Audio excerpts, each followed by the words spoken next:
namaro nefa nitorona nitorina teny mahasoa. Amin'ny anaran'i Jesosy Kristy ilay lohan'ny fiangonana riavana malala, Jesosy Kristy ilay tsy miova omaly sy anio ary mandrakizay mitahiry ny fiangonany ka mahatanteraka ny teniny manao hoe ahoriko ny fiangonako ary ny vavadiny fiainatsika tsy arisy azy amin'ny anarany no iarabahana antsika rehetra izao izay nangolony izy tompo eto amin'ity toerana lehibe ity mba hanome voninahitra azy noho ny jobily rososona izay nomeny hivelomantsika taranaka indray mirakehitriny itsy andaniny ny fahadimampolo taona nitondrantsika ny anarana mahafiangonan'i Jesosy Kristy eto Madagasikara antsika FJKM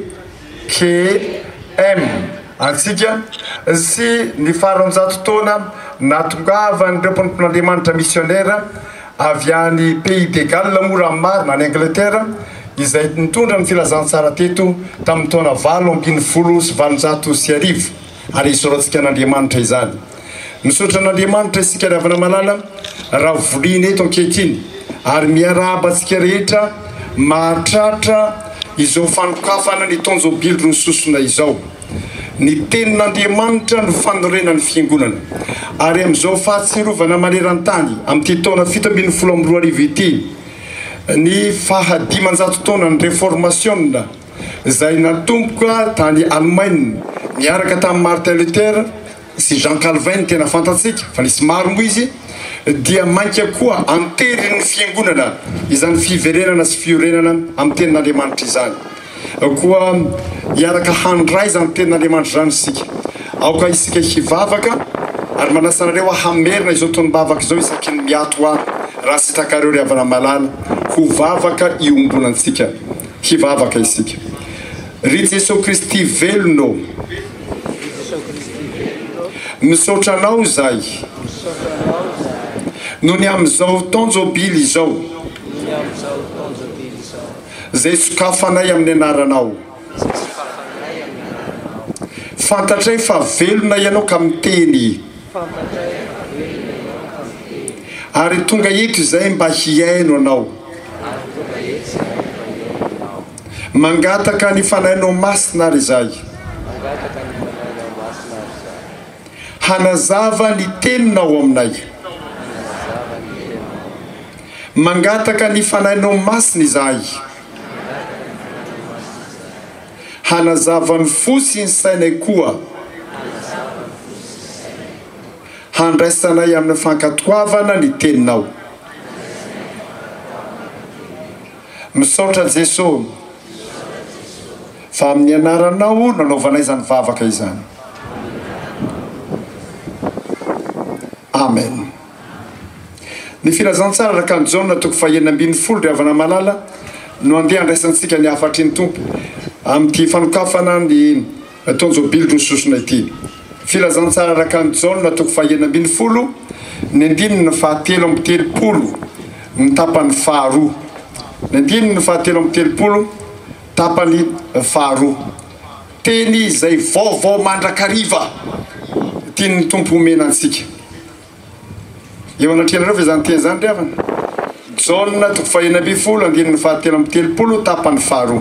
Andao iarantsika rehetra amin'ny redona mafy ary amin'ny anaran'ny tompo manao hoe aty amin'izao tontolo izao no ahitanareo fahoriana nefa matokia izao efa naharesy izao tontolo izao.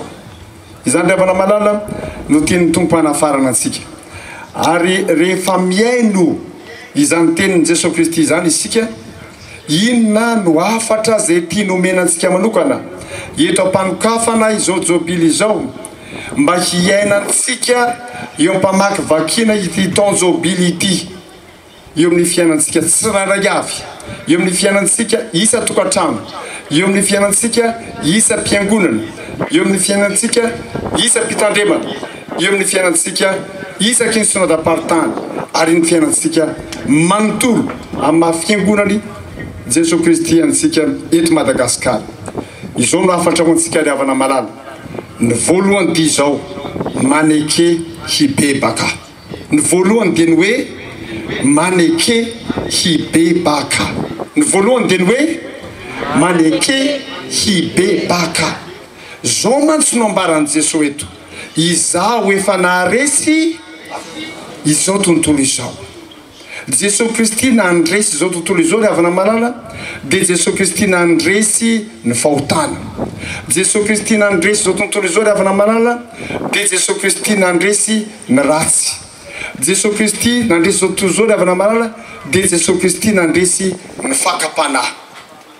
Rehefa miaino an Jesosy Kristy isika fiangonana iny, ka izy no miteny amintsika manao hoe izaho efa naharesy,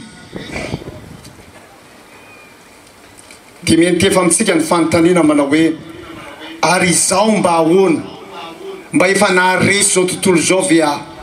Ary ianao mba ahoana, efa naharesy zao tontolo izao ve ianao? Ary isika mba ahoana, efa naharesy zao tontolo izao ve isika? Fa Jesosy Kristy izay ambaratsika fa tompontsika efa naharesy izao tontolo izao. Nahoana aho izay milaza fa an Jesosy Kristy no resy n'izao tontolo izao? Nahoana ianao izay milaza fa an Jesosy Kristy no resy n'izao tontolo izao? Meteza maneke hibebaka ny amin'ny endriny faharesena samihafa zay ianantsika rehetra ry havana malala. Jesosy Kristy dia niteny mazava tamin'ny mpiarabelona taminy manao hoe iza moa aminareo no mampiseho aho nanota? Iza milazanareo raha misy nahita nanota? Zay efa nandresy ny fahotana. Ny Jaona toko 9 andininy 4 zany tenin'ny tompo zany. Iza aminareo no mampiseho aho efa nanota? Jaona toko 9 andininy 4. Ny fiangonany Jesosy dia tokony ho fiangonana ho afaka miteny koa manao hoe iza aminareo no mampiseho aho ho nanota? Sangy iza amintsika no afaka hitsanga le teny an'izany ry havana malala. Ary eo indrindra no iantsonantsika hibebaka. Ny fotoan-jobily ry havana malala zay nanaovana fanazavana teto mba risorako ny mpanompon'Andriamanitra, ny komity zay nanomana zany tamin'ny andro zay nanomboana izao fotoam-pankalazana fanokafana izao, dia nanazavany amin'izany fa ny jobily dia fotoam-panafahana. Na andevoninina na andevoninina ianao, afaka ianao amin'ny anaran'i Jesosy amin'izao taon-jobily izao.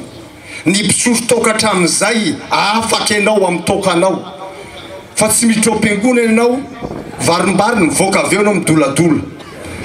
Tsy zany ny fiainana kristianina. Ny olona rehetra voafatotry ny fijangajangana afaka ianao mandeha miaina amin'ny fahamasinana, fa tsy miditra am-piangonana mpijangajanga mivoaka avy eo mpangalabadin'olona. Tsy zany ny fiainana kristianina ry havana malala. Ny olona zay mandalo taon-jobily dia mandalo fotoam-panafahana.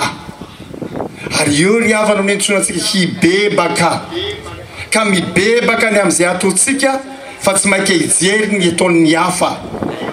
Rehefa mihaino toroteny mantsy hoe dada fararafara lahim-bola zay atao amin'ilay boky kely ny soratany nyresany tao amin'ny radio protestanta tamin'ny fotoanandro, rehefa vita ny filazana ny raharam-piangonana dia nandeha nivavaka ny lehilahy anankiray namonjy fampompavahana lady maraina, mandeha ny toroteny, mandeha ny toroteny, dia hoy izy manao vongy arakoto amin'izay. Mandeha indray ny toroteny, vondray raha matorasoa amin'izay. Dia ihany ny toroteny, indray vondray ketaka amin'izay. Ny olona rehetra vo daholo, fa iza ihany ny tsy vo? Izy ihany ny tsy vo. Ary izy ny vo mafy indrindra. Izy ny vo mafy indrindra. Tonga teo ny teny Andriamanitra ary izy tsy nahazo anjara na kely aza. Mba tsy ho zany zany.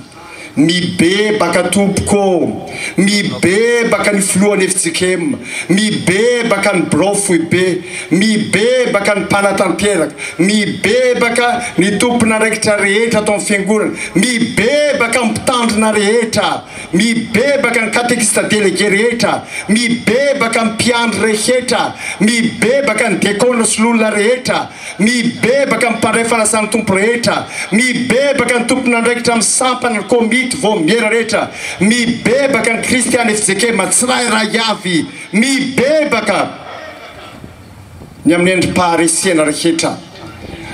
manakona ny fandresena nambaran'izao zay fa naharesy zao tontolo izao kanefa le olona milaza fan'ny Jesosy Kristy resy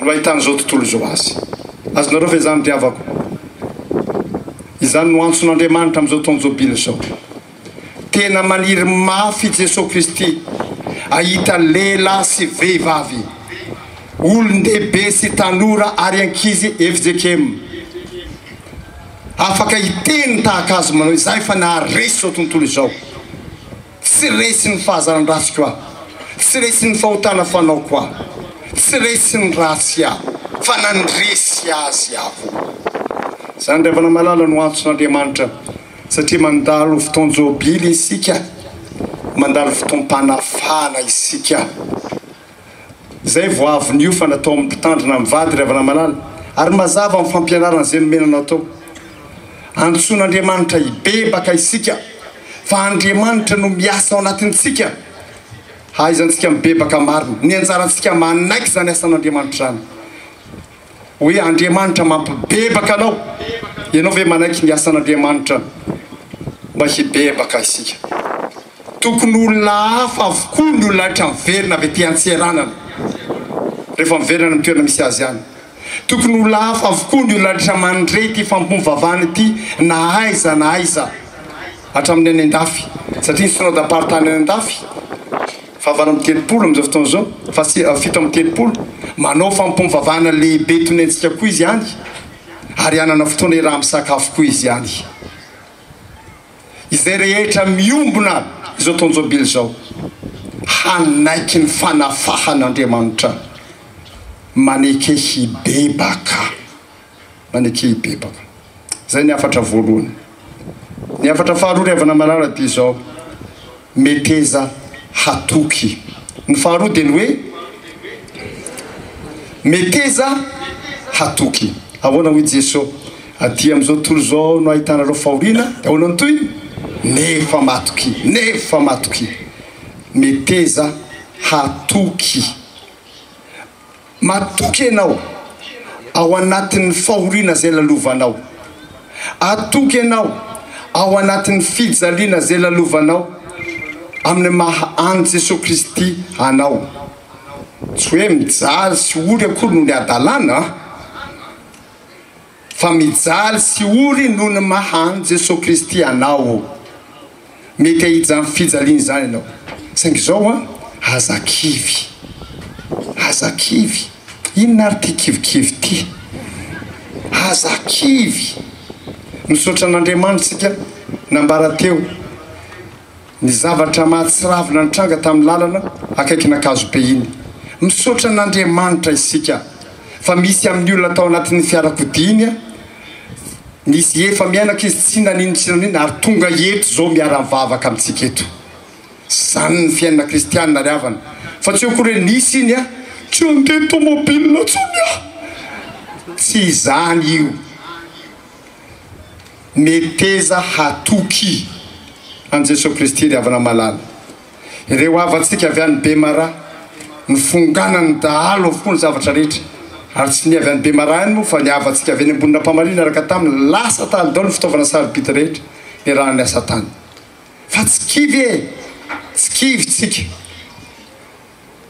ary zany ny teny to matokia dia mandrosy antsika rehefa nantena mangy an'ireo havantsika narary teny amin'ny Asiera tany Antananarivo ary havana malala taoriny ny zavatra nitranga teny an-dalana iny tonga teo amin'ny efitrano anankiray zay miaraka tamin'ny mpiara-miasa tao amin'ny foibe efitsikeminy dia nisy mirahavavy teo eo amin'ny farafara atoriny zany mbola tsy maharina akory dia natao moa ny teny natao ny vavaka mena ny tenin'Andriamanitra dia mba niteny izy zany mbola matory eo parafara eo tsy maharina akory zao ny teny nataony zao président asan'i Jesosy nalehanay tany nahavoanay efa nanaiky an Jesosy zay ary tsy ala am Jesosy STK zay STK mandra-pahafatinay mahafinaritra ry havana malala ny mandre zany olona mandry eo parafara tsy maharina mijaly sy manaintaina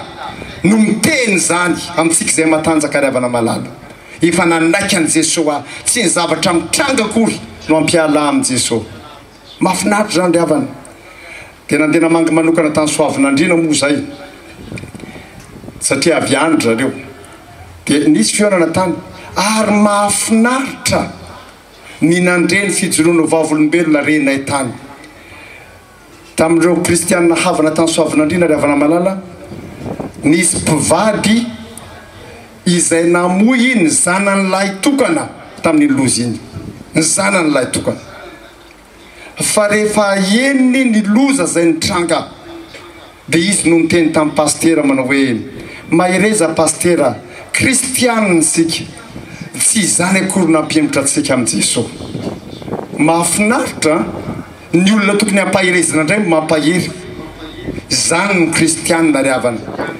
raha miteny an'izany a tsy manome tsiny mihitsy ireo nitomany na nikakaiky akory azy tsy ry havana olombelona isika mety manaintaina isika Jesosy aza tao amin'ny Sangetsemane nidinitra taminy nanjary toy ny raha ny zavatra midona dia maharary antsika tahaka izany koa ry havana malala fa izao anefa natohinina hamafy ny fahoriana sy ny fijaliana takinina man Jesosy Kristy atsika matokia hoy Jesosy aroko izany fatokiny izany ry havana malala no hijoroantsika tsara eo amin'ny fiainantsika manontolo hijoroana tsara eo amin'ny fanarahan-dian'i Jesosy Kristy mba hanaradian'i Jesosy Kristy isika haharitra ho an'i Jesosy Kristy isika natohinina zavatra mety ho hitatsika amin'izany fanarahan-dian'i Jesosy Kristy zany ity volana aogositra ity moa ry havana malala dia fantatsika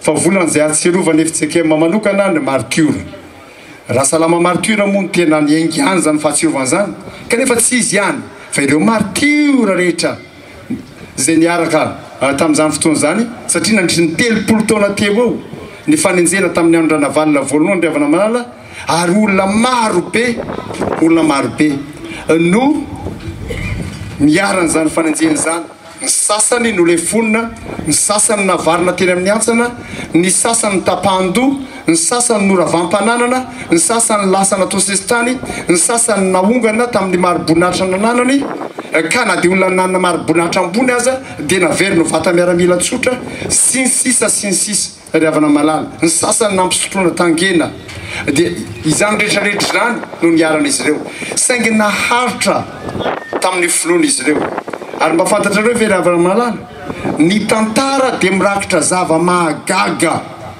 ny amin'ireo malagasy kristianina martiora ireo zao ny zavatra mahagaga ny isan'ny kristianina malagasy taoriana ny fanenjena dia be lavitra noho ny kristianina talohan'ny fanenjena rehefa maty zany raha navalina voalohany mbola tsy tonga taty amin'ny fotoana ny repikondry fa nitsangana amin'ny mpanjaka manaraka nivoaka daholo ny olona rehetra tany am-pierena sy fantosirana rehetra tany ny zavatra nahatalanjona zao be lavitra ny kristianina talohan'ny fanenjena no nitaoriana ny fanenjena hay zany ireo endrika fanenjena rehetra nahazo ny kristianina nahatonga ny mponina malagasy tsy eritreretra manao hoe raha afatiny eko ty dia alako fa mainka koa ny azakazany izy ireo manao hoe raha samy matony amin'i Jesosy Kristy reto olo reto a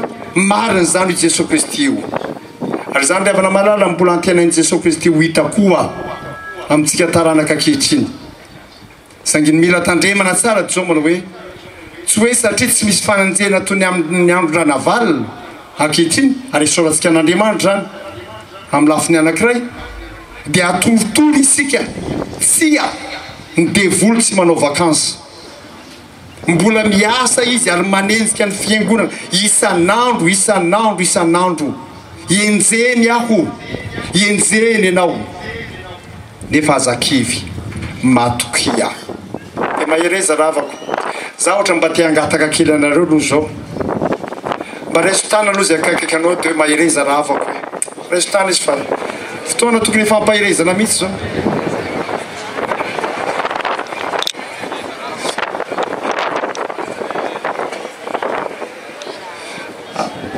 za matsy nytoroteny nanomboana teto tamin'ny valam-bifolo iny kristianina mifampahery mahereza raha afako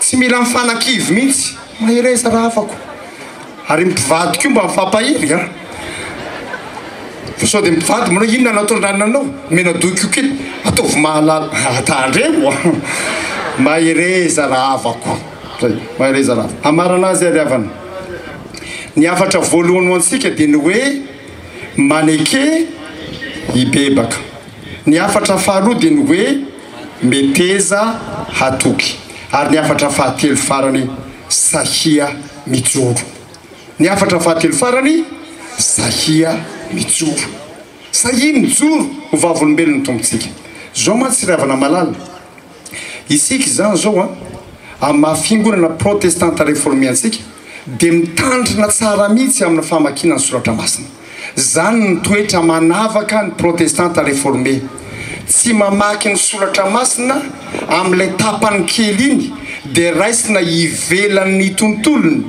le nambara any amin'ny fianarana sefala sy ny sisa hoe contexte ny teny fa apetraka tsara ao anatin'izany tontolo zany ary eo ary avana malala mitarika ny sainareo kely sokafo nge baibolinareo raha efa nakombony sasa moa dia maika mihitsy anakombona azy jauna toko fa 5:10 jauna toko fa 5:10 ny teny zay omena antsika eto dia amin'ny jauna toko fa 9:10 fa miray aina amin'ny jauna toko fa 5:10 izany teny zany riavana andeha ho vakina ny 9:20 sy 7:20 mamarana ny filazantsara araka ny jauna toko fa 5:10 raha hitanareo ry havana malala dia isika rehetra no hiaraka ireto no azy mafy jauna toko fa 5:10 9:20 sy 7:20 amin'ny anaran'i Jesosy manao hoe fa raha tonga ny mpananatra izay irahiko aminareo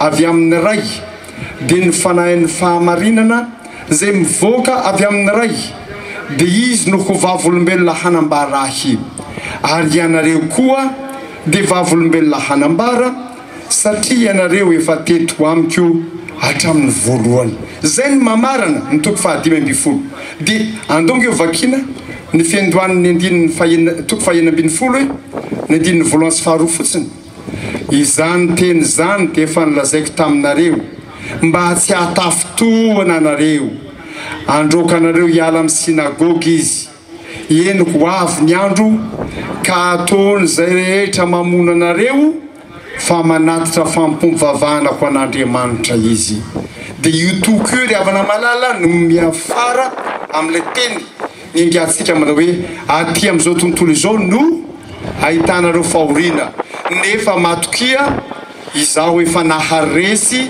izao tontolo izao izany hoe ny olony zay tenenany Jesosy zany ny mpianatra zay nitenenany Jesosy zany dia le mpianatra zay nambarany manao hoe ianareo koa no vavolombelona hanambara saingy io vavolombelona manambara io tsy manambara fe manambara izy fa rehefa nivakitsika le 9:20 dia zao ny fanahy masina aloha ny vavolombelona manambara zay vo ianareo ny vavolombelona manambara vavolombelona ialohava ny fanahy masina isika ary moa tsy izany ve ry havana malala ny teny faneva zay iainantsika amin'izao fotoanjobily zao fa tsy nomen'Andriamanitra fanahy osa isika fa hoana fa fanahy mahery sy fitiavana ary fahonona teny dia ahoana ny toyiny koa aza menatra ny vavolombelona ny tompontsika nomena fanahy mahery dia irahina ho vavolombelona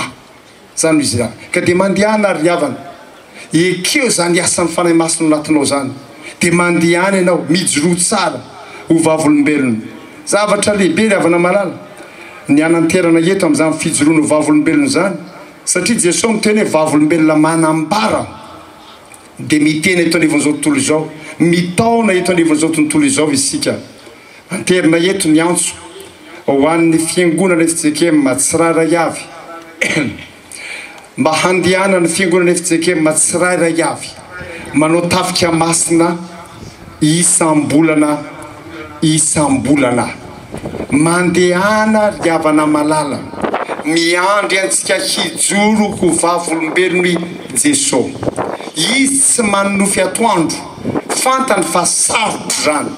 Kanefa zao nambara manao hoe mandihana izao efa naharesy zao tontolo zao. Dia mandihana ary riavana malala.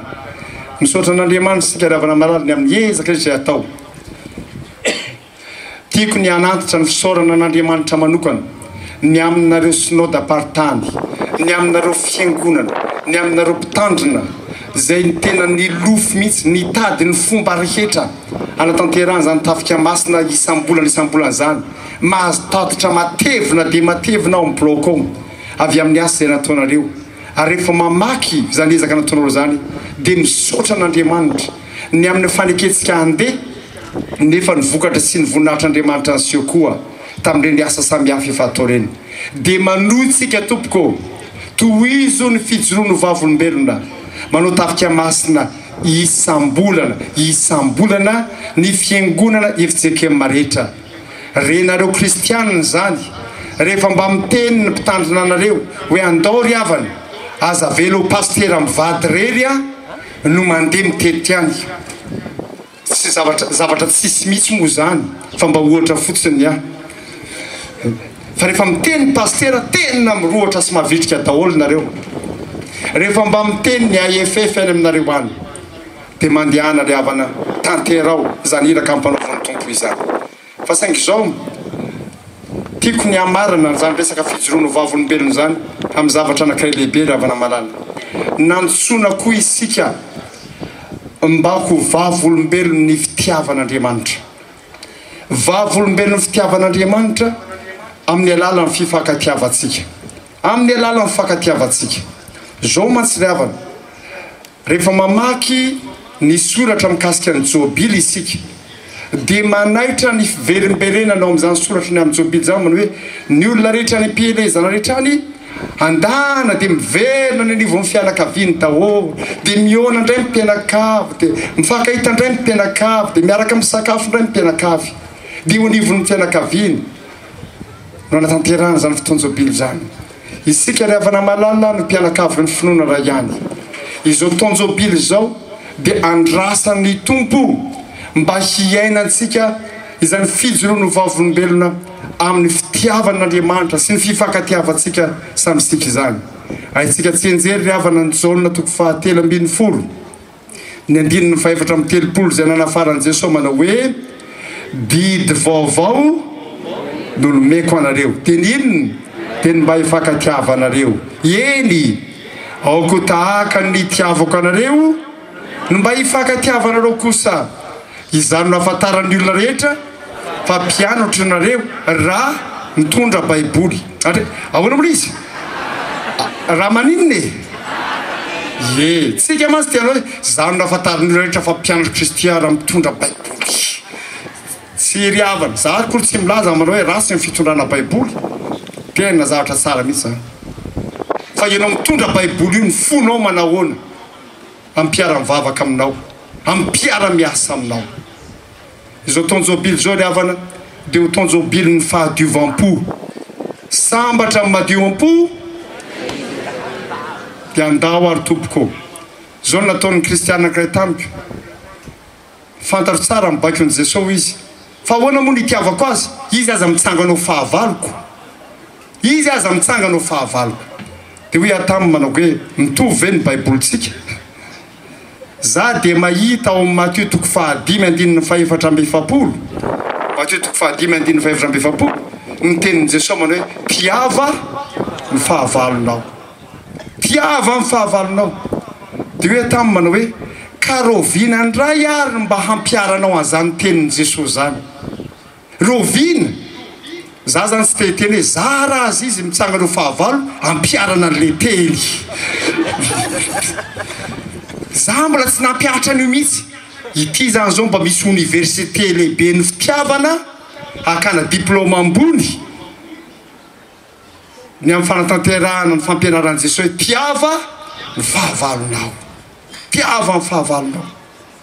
Ka naoviana no fanena amin'izay olona atsangatsika ho fahavalo isika na manangana atsika ho fahavalo isika na iza izay dia ianohy Jesosy mitsangana eo aminao miteny manao hoe ino izy a tiavo ny fahavalonao